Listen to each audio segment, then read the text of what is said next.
believe that that is why the attacker chose, after many, many years of threat over Salman Rushdie's life, for having the courage, and I find it fascinating that we're entering the week of courage as your topic, that this person who stood for a symbol to all of us of courage, great courage, that his attacker found him in this place, a place of openness, a place where thoughts are shared regularly. So that's why he came here, attempted to do something. He failed. He failed, as we learn of the continued recovery of this individual who's been subjected to so much over his life. But I will tell you right now, as your governor, New York State will always stand up to protect freedom of expression, freedom of speech, and we condemn the cowardly attack on Salman Rushdie.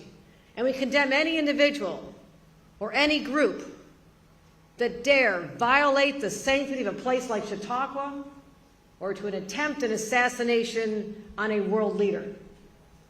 And those who are motivated to violence because of calls from foreign leaders, even domestic leaders, calls for violence cannot be tolerated.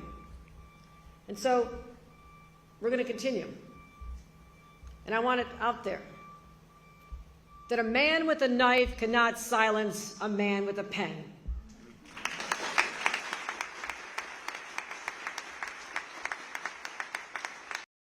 And I just took a few minutes to meet some of the individuals who would not have called themselves heroes, but I sure did.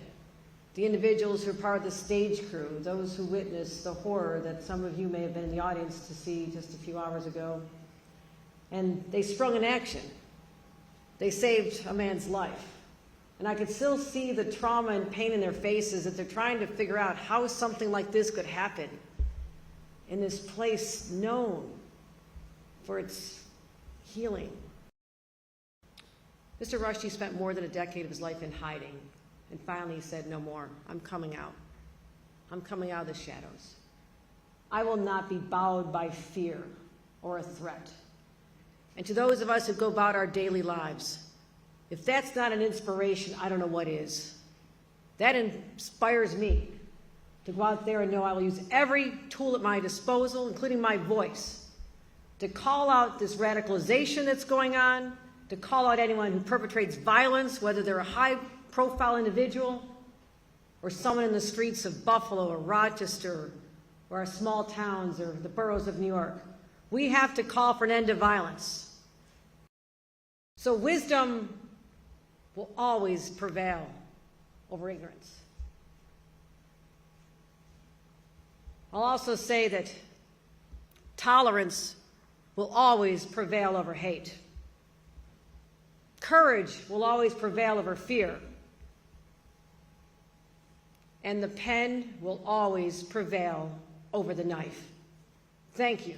Thank you for being here today. Thank you for showing up.